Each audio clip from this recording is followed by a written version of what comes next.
శ్రీ గురుభ్యో నమః. వ్యాస విరచిత శ్రీమన్ మహాభారతంలో సభాపర్వంలో నేడు మనం 32వ అధ్యాయం ప్రవచించుకుంటున్నాం. సహదేవుడు చేసినటువంటి దక్షిణ దిక్ విజయ యాత్ర గురించి మనం చెప్పుకుంటున్నాం. నేడు చెప్పుకోబోయేటువంటి ముఖ్యమైనటువంటి అంశం, సహదేవుడు మాహిష్మతి నగరంలో అక్కడ దాదాపు ఓడిపోయినటువంటి పరిస్థితి రావడం జరిగింది. సహదేవుడికి ఇంత దివ్యాంశ సంభూతులైనటువంటి పాండవులకి అపజయం అనేటువంటిది అసలు ఉండదు.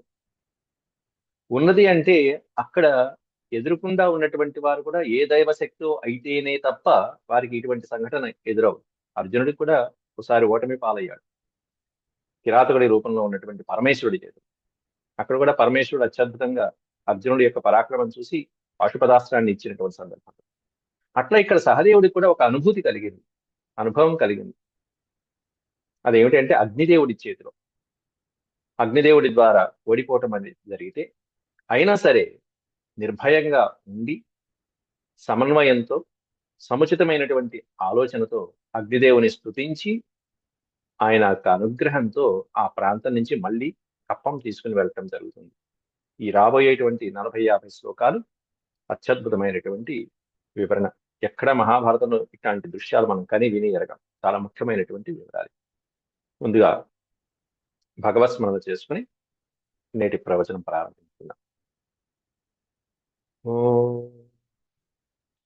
శుక్లాంబరధరం విష్ణుం శశివర్ణం చతుర్భుజం ప్రసన్నవదనం ధ్యాయేత్ సర్వవిఘ్నోపశాంతయే. వ్యాసం వసిష్ఠనప్తారం శక్తేః పౌత్రమకల్మషం పరాశరాత్మజం వందే సుఖతాతం తపోనిధిం. వ్యాసాయ విష్ణురూపాయ వ్యాసరూపాయ విష్ణవే నమో వై బ్రహ్మనిధయే వాసిష్ఠాయ నమో నమః. నారాయణం నమస్కృత్య నరం చైవ నరోత్తమం దేవీం సరస్వతీం వ్యాసం తతో జయముదీరయే.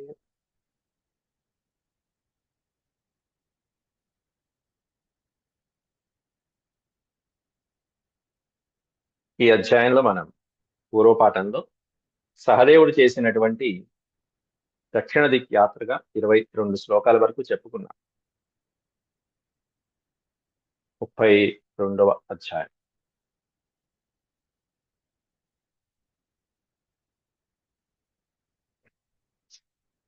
అయితే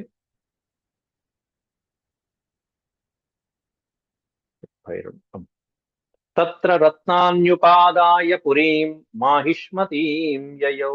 పురీం మాహిష్మతీం యయౌ. అంతకుముందు యుద్ధం చేసినటువంటి వాళ్ళు ఎవరైతే ఉన్నారో వానరరాజ్యం కిష్కింధలో అంతకుముందు వానరులైనటువంటి మైందుడు వివిధుడు అనేటువంటి వానర సైన్యంతో 7 రోజులు యుద్ధం చేసి అటు వాళ్ళు అలసిపోలేదు, ఇటు సహదేవుడు అలసిపోలేదు, ఎవరు ఓడిపోలే. కానీ ఆ సుగ్రీవుడి యొక్క సైన్యమైనటువంటి మైంద్రుడు ద్వివిధుడు మొదలైనటువంటి వారు సుగ్రీవుడి యొక్క ప్రతిభ పరాక్రమాలకి సంతోషించి సంతోషంగా ఈ రాజసూయ యాగానికి అంగీకరించి వాళ్ళు కూడా కప్పం చెల్లించుకున్నారని చెప్పి పై శ్లోకాలలో ఇక్కడ వివరించారు. దాదాపు 20 శ్లోకాల్లో త్రేతాయుగం నాటి రాముడి సేవ చేసినటువంటి సుగ్రీవాదులు ఎవరైతే ఉన్నారో ఆ మైంద్రుడు ద్వివిధుడు వాళ్ళు మహాభారతంలో ఇక్కడ దాకా వాళ్ళు రావటం అనేటువంటి విశేషమైనటువంటి అంశాలు. ఇంకా ఈ అధ్యాయం చివరిలో విభీషణాదులు మొదలైనటువంటి వాళ్ళు కూడా వస్తారు. రావణాసుడి సోదరుడైన విభీషణుడి దగ్గర కూడా ఘటోత్కచుడు వెళ్తాడు. అది కూడా మనం ఈ అధ్యాయంలోనే ప్రస్తావించుకుంటాం. ఇది చాలా విశేషమైనటువంటి ఘట్టం. వాళ్ళతో యుద్ధం అయిపోయి అక్కడి నుంచి కిష్కింధని వదిలిపెట్టి ఇక్కడ సహదేవుడు ఎక్కడికి వెళ్తున్నారంటే వాళ్ళ దగ్గర రత్నాలు తీసుకుని పురీం మాహిష్మతీం యయో, మాహిష్మతి పట్టణానికి వెళ్ళాట. అక్కడ నీలుడు అనేటువంటి మహారాజుతో యుద్ధం జరిగింది. తత్ర నీలేన రాజ్ఞా సచక్రే యుద్ధం నరర్షభ.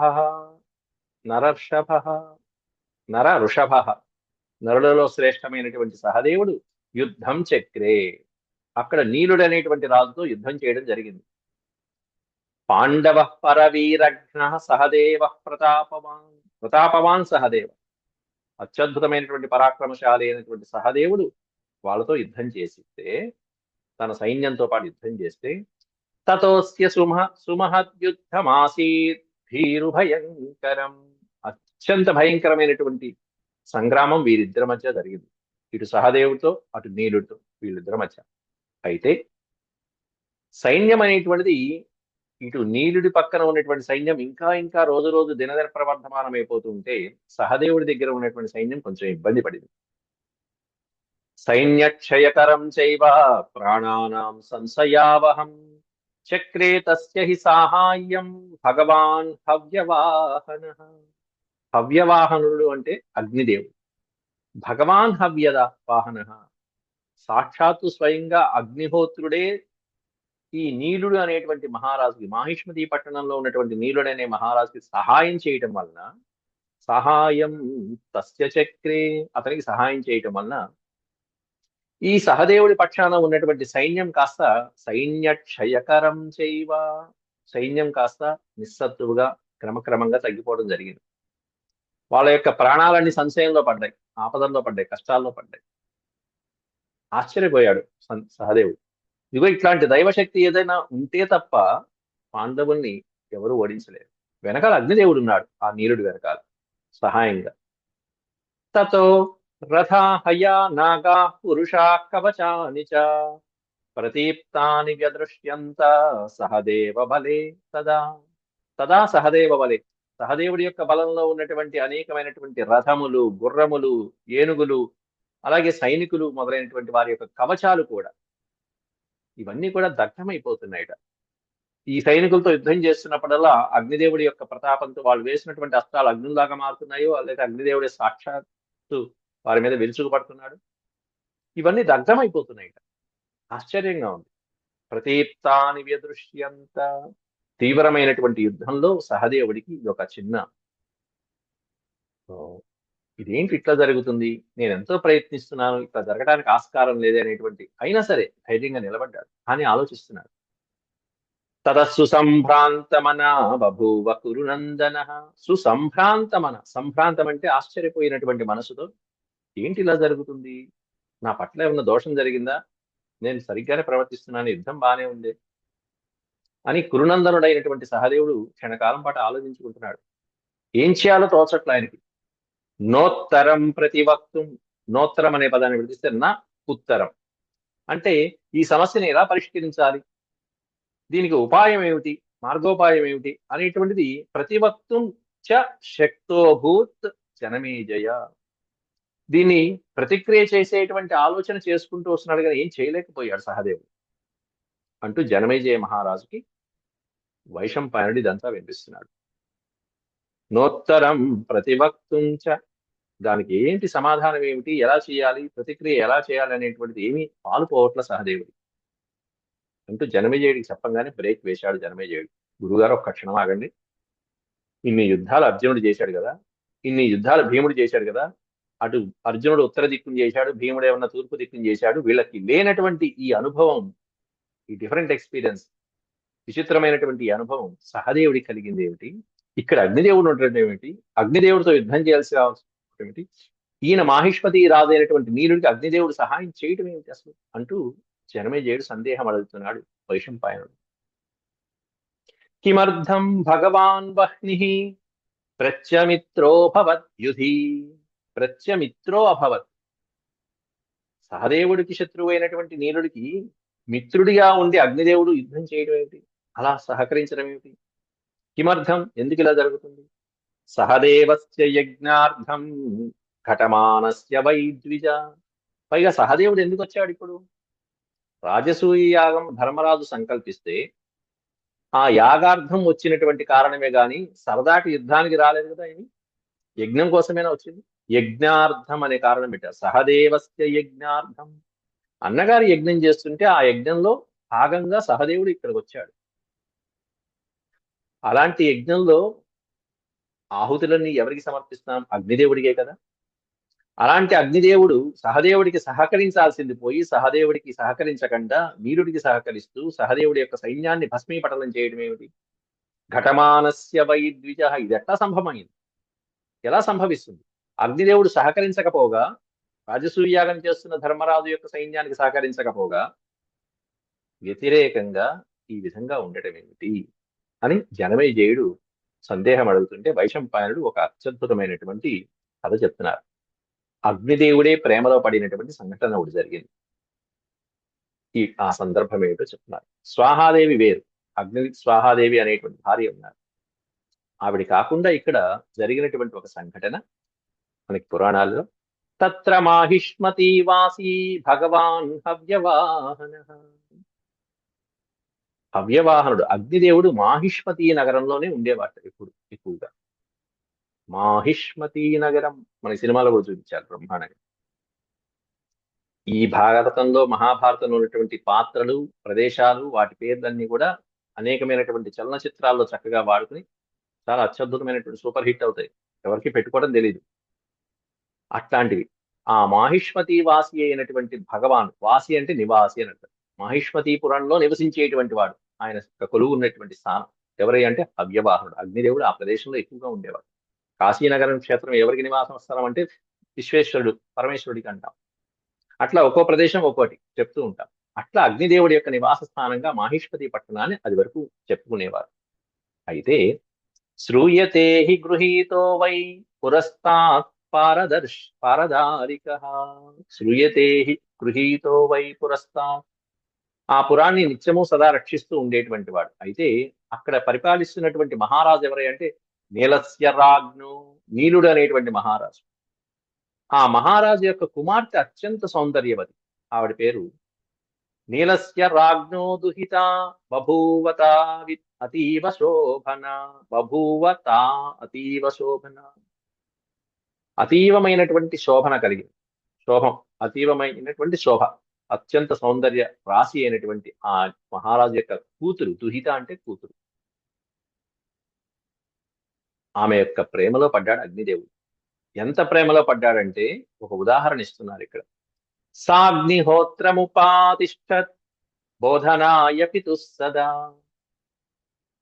అగ్నిహోత్రుడు ఎంత ప్రేమలో పడ్డాడంటానికి ఒక నిదర్శనంగా ఇక్కడ ఆ నీల మహారాజు, నీలుడనే మహారాజు యజ్ఞయాగాలు చేస్తున్నప్పుడు అగ్నిహోత్రముపాతిష్ఠత్, అగ్నిహోత్రం ముందు కూర్చుని అగ్నిహోత్రం చేస్తున్నప్పుడు పక్కన ఆమె కూతురు కూడా చూస్తూ నమస్కారం చేసుకుని చూస్తూ ఉండేదిట. ఆమె యొక్క సౌందర్యానికి ముగ్ధులైపోయేవాడు అగ్నిదేవుడు. అయితే అగ్నిహోత్రము ప్రజ్వరిల్లేవాడు కాదు త్వరగా. మిగతా వాళ్ళు ఏ విసనకర్రలతోనో మిగతా వాటితోనో అగ్ని రగిలిస్తూ ఉంటే అగ్ని ప్రజ్వరిల్లేవాడు కాదు. యజనైర్ధూయమానోపి తావత్ ప్రజ్వలతే న సహ. సహ అంటే అగ్నిదేవుడు. న ప్రజ్వలతే, ప్రజ్వరిల్లేవాడు కాదుట. తన యొక్క జ్వాలలతో, సప్త జ్వాలలతో పైకి లేచేవాడు కాదుట. ఎప్పుడు యజనైర్ధూయమానే. వ్యజనము అంటే విసనకర్ర. యజ్ఞ హోమాలలో కానీ లేకపోతే వింజామరలు కానీ ఇట్లాంటి వాటితో అగ్నిని రగిల్చేటువంటి కొన్ని ఉంటాయి. ఆ అగ్ని ఈ వ్యజనములు మొదలైనటువంటి వింఛామరలతో వీస్తున్నా కూడా అగ్ని అలా పైకి లేవకపోవటం జరుగుతూ ఉన్నప్పుడు ఈ పక్కన ఉన్నటువంటి నీరుని యొక్క కూతురు యావత్ చారుపుటౌష్టేన వాయునా న విధూయతే. ఈ పక్కన ఉన్నటువంటి కూతురు ఆవిడ కూడా సహాయం చేస్తూ ఆవిడ చారుపుటౌష్టౌనే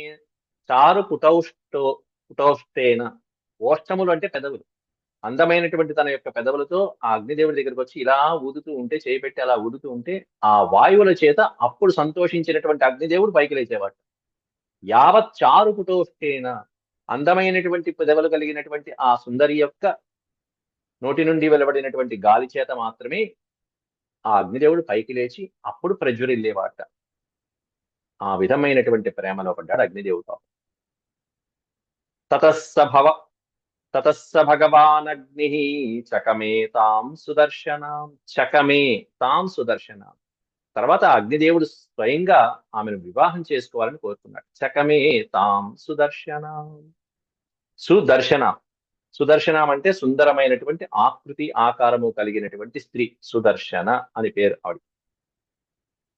అది అగ్నిదేవుడు స్వయంగా ఆమె యొక్క సౌందర్య రాశి అయినటువంటి ఆమెను వివాహం చేసుకోవటం, ఆవిడ పేరే సుదర్శన, పేరు సుదర్శన. దర్శనము అంటే చూడటం, సుదర్శన అంటే చూడటానికి సుందరమైనటువంటి స్త్రీని సుదర్శన అనేటువంటి పేరుతో కూడా పిలుస్తాం. పేరు ఇక్కడ ఇచ్చారు ఈ లైన్ లో.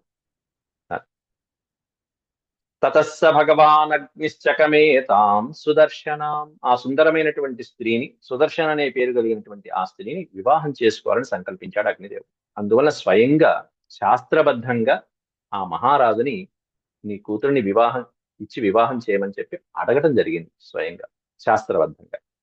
కానీ నీలస్య రాజ్ఞ సర్వేషాం ఉపనీతశ్చ సోభవత్, నీలస్య రాజ్ఞ సర్వేషాం ఉపనీతశ్చ సోభవత్, ఉపనీత.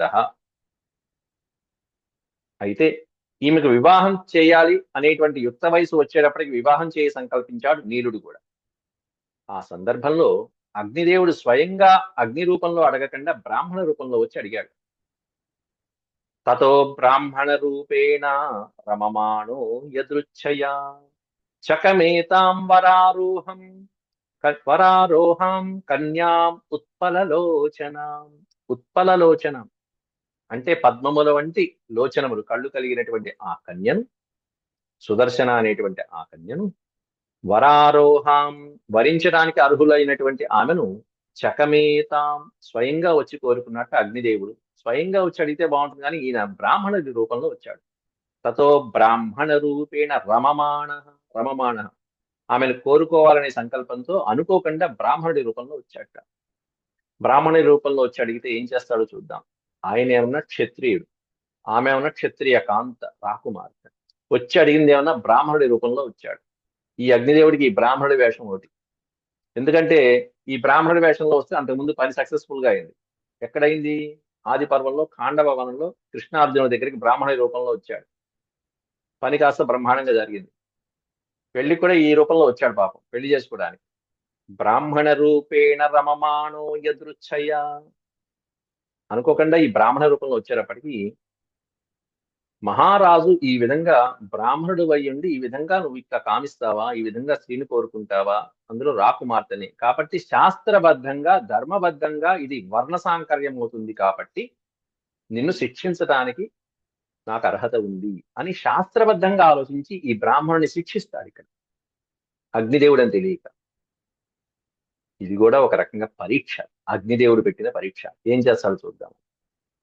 చకమేతాం వరారోహాం కన్యాం ఉత్పలలోచనాం, బ్రాహ్మణుడి రూపంలో వచ్చి నేను మీ అమ్మాయిని వివాహం చేసుకుంటానయ్యా అంటూ మహారాజుని అడిగితే వెంటనే ఆ మహారాజు తంతు రాజా, రాజు పేరు నీలుడు, ఆ నీలుడు తంతు రాజా యథాశాస్త్రం అశాసద్ధార్మికస్తత. ఆ మహారాజు మామూలు మహారాజు కాదు, ధార్మికుడు అన్నారు అక్కడ. ధార్మికుడు అంటే ధర్మాత్ముడైనటువంటి వాడు, ధర్మం తూచా తప్పకుండా పాటించేటువంటి వాడు ఆ రాజు. అందుకే అగ్నిదేవుడు అంత వెంటబడ్డాడు. అట్లాంటి ధర్మబద్ధమైనటువంటి పరిపాలన, ధార్మికులైనటువంటి రాజులు ఎక్కడైతే ఉంటారో అక్కడ దైవ శక్తులు ఉంటాయి, తప్పకుండా నివాసం ఉంటాయి. అగ్నిదేవుడు అందుకే అక్కడ ఉన్నాడు. అందుకే అతని కుమారుణ్ణి వరించాలని నిశ్చయంగా ఉన్నాడు.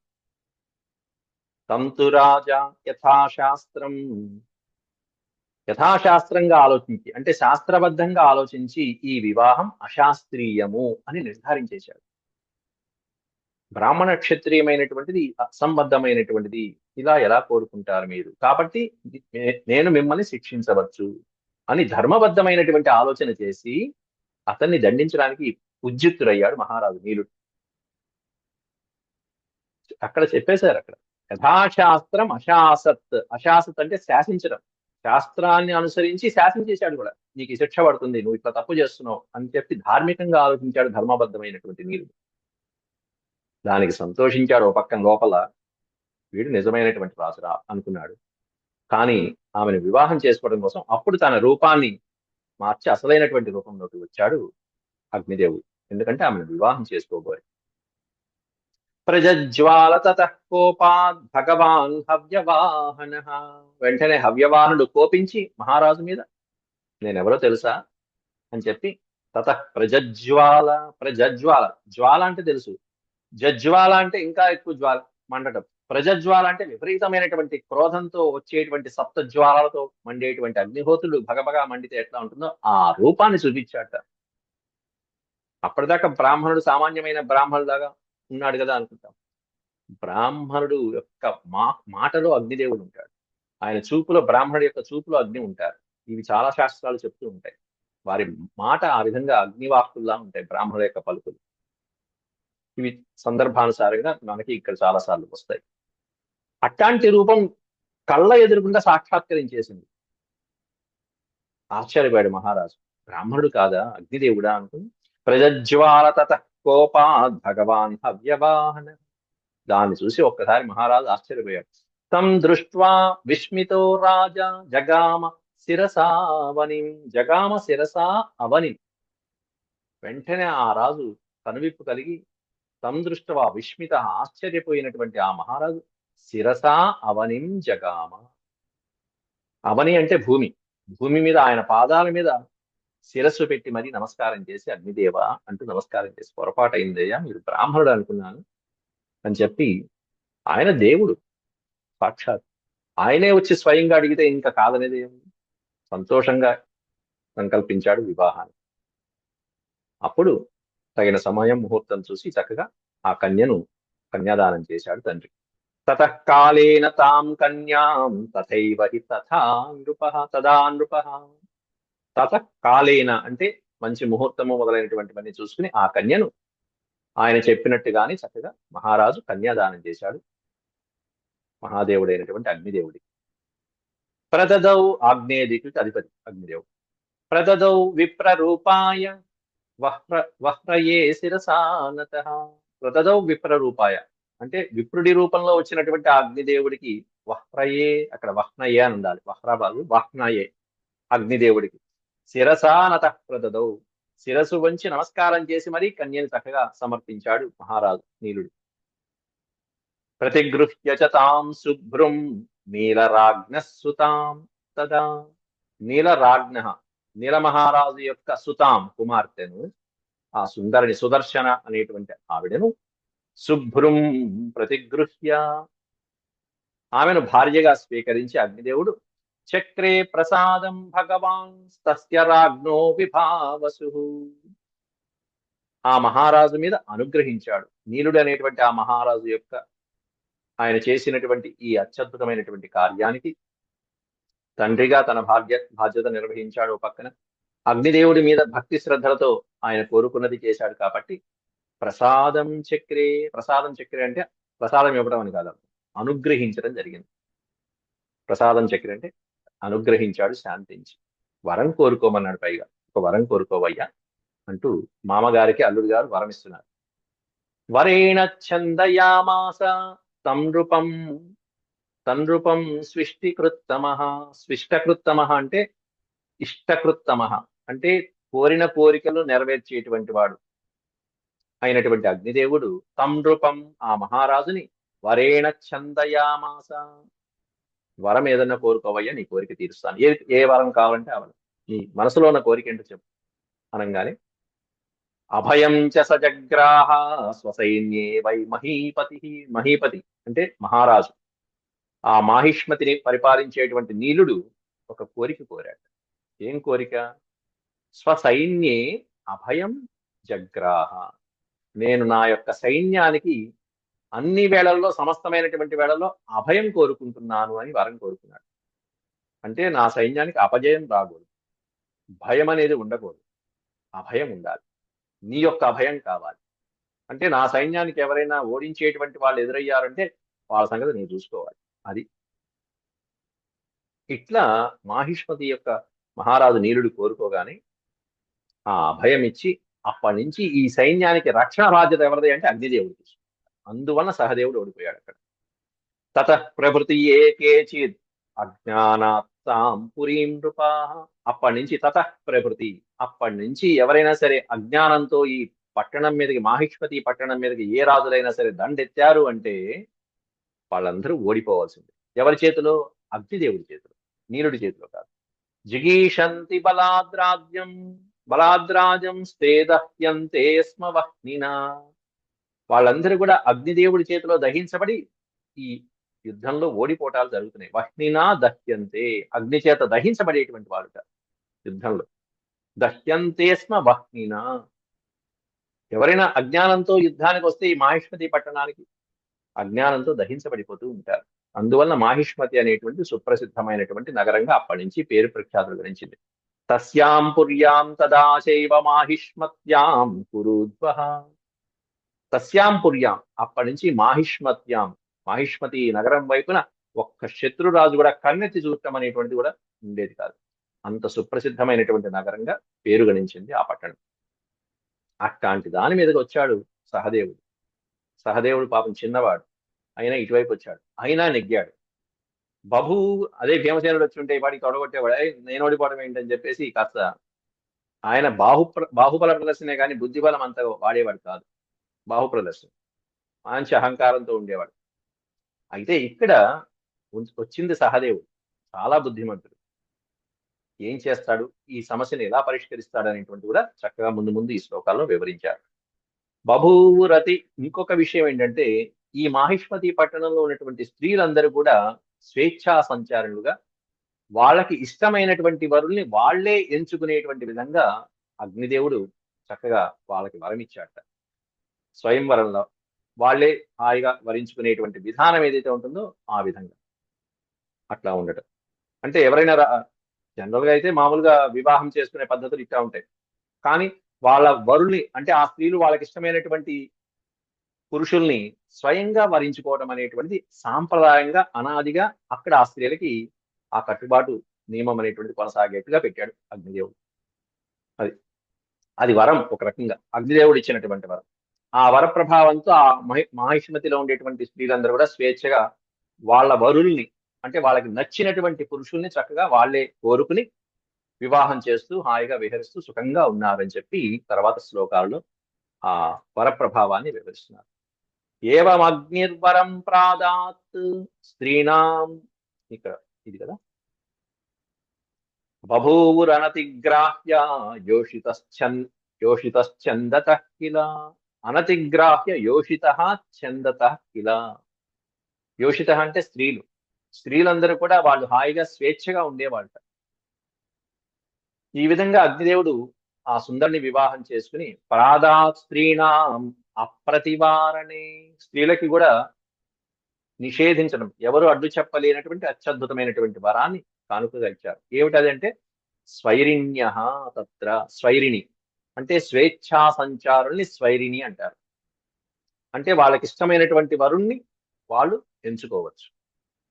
స్వైరిణ్య తత్ర చ రాజా రాజానః తత్పురం భరతర్షభ. వర్జయంతి చ రాజానః తత్పురం భరతర్షభ. భయాదగ్నిర్మహారాజ తదా ప్రభృతి సర్వదా. అగ్ని యొక్క భయంతో, భయాదగ్నిర్మహారాజ, అగ్నిదేవుని యొక్క భయంతో అప్పటి నుంచి ఈ రాజ్యం వైపుకి ఎవరు కన్నెత్తి చూడట్లా. రాజ్యం వైపుకి కాదు, స్త్రీల వైపు కూడా ఎవరిని చూడరు. ఎందుకంటే అక్కడ ఉన్నటువంటి స్త్రీలు కూడా వరం పొందినటువంటి వారు. వర్జయంతి, ఎందుకంటే స్వైరిణ్య తత్ర, ఆ స్త్రీలందరూ కూడా స్వైరిణ్య, స్వేచ్ఛగా వాళ్ళకి ఇష్టమైనటువంటి వరుల్ని, పురుషుల్ని వాళ్ళు కోరుకునే సాంప్రదాయము వరము అక్కడే అగ్నిదేవుడే ప్రసాదించాడు. ఇంత యోగ్యమైనటువంటి క్షేత్రానికి సహదేవుడు వెళ్తే, సహదేవస్తు ధర్మాత్మా సైన్యం దృష్ట్వా భయార్దితం. అట్లాంటి యుద్ధంలో ఓడిపోయి నీలుడితో యుద్ధం చేస్తున్నప్పుడు సహదేవుడి యొక్క సైనికుల యొక్క కవచాలు కాలిపోవటము, ఏనుగులు గుర్రాలు వెనకడుగులు వేయటము, బాగా దగదగా మండిపోతున్నటువంటి అగ్నిలకు భయపడి వెనకడుగు వేయటం, ఇవన్నీ గమనించాడు సహదేవుడు. సహదేవుడేం తక్కువ వాడు కాదు.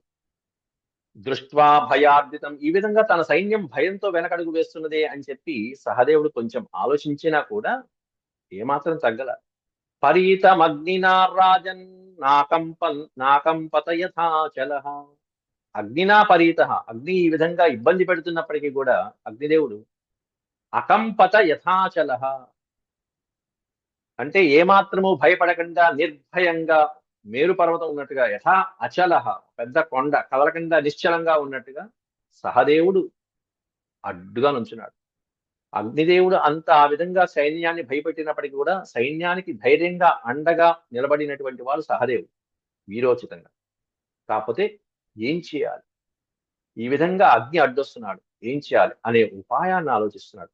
ఉపస్పృశ్య శుచిర్భూత్వా సోబ్రవీత్ పావకం తతః. అప్పుడు ఒక ఉపాయాన్ని ఆలోచించి భగవంతులైనటువంటి వాళ్ళు ఈ విధంగా ఎప్పుడైనా మన కార్యక్రమాలకు అడ్డు వస్తే ఏం చేయాలంటే మొట్టమొదటి మనం చేయాల్సింది స్తోత్రం చేయాలి. ఆ భగవంతుణ్ణే మనం ఆరాధించాలి. ఆ భగవంతుణ్ణే స్తోత్రం చేసి ప్రశంసించాలి. వెంటనే ఆ భగవంతుడి యొక్క అనుగ్రహంతో ఆశీర్వాదంతో ఆ కార్యాన్ని మనం నెరవేర్చుకోవాలి. ఇంతకు మించిన ఉపాయం లేదండి. అదే చేస్తున్నాడు ఇక్కడ సహదేవుడు. ఉపస్పృశ్య, ఉపస్పృశ్య అంటే నీటిని తాకి ఆచమానం చేసి కాళ్ళు శుభ్రంగా కడుక్కుని ఆచమానం చేసి శుచిర్భూత్వా శుచిగా శుభ్రంగా అప్పుడు సోబ్రవీత్ పావకం తతః. అగ్నిదేవుడి ముందు వచ్చినప్పుడు ఎప్పుడు ముందు శుచిగా ఉండాలి. మనం పూజా కార్యక్రమాలు చేస్తున్నప్పుడు ఎలా అయితే శుచిగా శుభ్రంగా ఆచమనం చేసి చేస్తామో అలా ఆచమనాదులు చేసి శరీరాన్ని శుచిగా ఉంచుకుని అప్పుడు అగ్నిదేవుని యొక్క సాక్షాత్కారం కోసం అగ్నిదేవుడి యొక్క ఆశీర్వాద అనుగ్రహం కోసం అని చెప్పేసి అగ్నిదేవుని యొక్క గురించి అత్యద్భుతమైనటువంటి స్తోత్రం చేస్తున్నాను. ఇది సహదేవకృత అగ్ని స్తోత్రము అనబడుతుంది. ఇది చాలా చాలా శక్తివంతమైనటువంటి స్తోత్రం. అగ్నిదేవుడు చాలా మందికి తెలియదు ఈ స్తోత్రం. అసలు అసలు ఉందనే తెలియదు ఈ స్తోత్రం. ఎక్కడ దొరకని స్తోత్రం. అట్లాంటి స్తోత్రం మనకి రాబోతున్నది. మొత్తం ఇక్కడి నుంచి ఇదిగో 22 శ్లోకాల వరకు అవి మనం చెప్పుకుందాం ముందు. రేపటి వీటి అర్థంతో పాటుగా ఆ స్తోత్రం చెప్పుకుంటాం. చాలా మందికి స్తోత్రం వచ్చినా కూడా అర్థం తెలియదు. రేపు మనం అర్థంతో పాటుగా ఆ స్తోత్రాన్ని వివరించుకుందాం. అంతవరకు సెలవు. ఓం శాంతి శాంతి శాంతి. యదక్షరపద భ్రష్టం మాత్రాహీనం చ యద్భవేత్ తత్సర్వం క్షమ్యతాం దేవనారాయణ నమోస్తే. సర్వం శ్రీకృష్ణార్పణమస్తు. హరి ఓం.